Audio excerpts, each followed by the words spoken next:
Hello guys, welcome towards great wealth channel.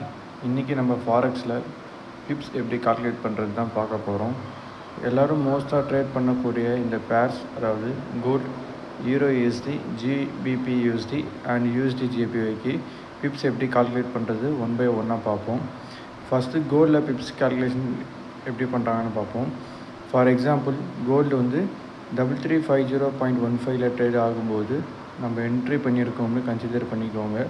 இதில் டெசிமலுக்கு அப்புறம் இருக்கிற ஃபஸ்ட்டு நம்பர், அதாவது 0.15லேருந்து 0.25க்கு சேஞ்ச் ஆகிடுச்சுன்னா அதுதான் 1 பிப்ஸ்ன்னு சொல்லுவாங்க.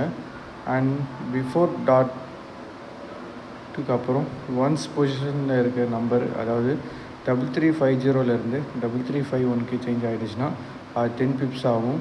அண்ட் ஸோ 3350லேருந்து 3360க்கு சேஞ்ச் ஆகிடுச்சுன்னா அது 100 பிப்ஸும்.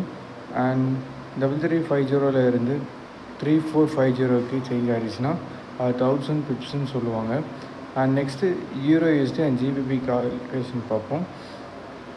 இந்த ரெண்டு பேர்ஸ்க்குமே சேம் கால்குலேஷன் தான். இதில் டெசிமலுக்கு அப்புறம் இருக்கிற 4 டிஜிட் லாஸ்ட்லேருந்து சேஞ்ச் ஆகிற ஒவ்வொரு நம்பரும் ஒரு பிப்ஸ் கால்குலேட் ஆகும்.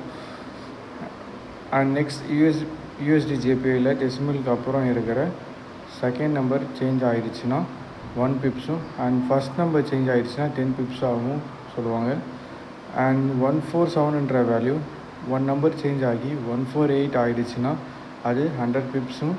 அண்ட் அதே 147ன்ற நம்பர் 157 சேஞ்ச் ஆகிடுச்சுன்னா அது 1000 பிப்ஸ்னு சொல்லுவாங்க.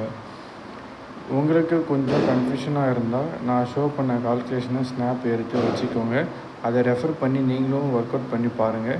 கண்டிப்பாக பிப்ஸ் கால்குலேஷனுக்கு ஒரு கிளாரிட்டி கிடைக்கும். அண்ட் மறக்காமல் நம்ம சேனலை subscribe, like, share and comment பண்ணுங்கள்.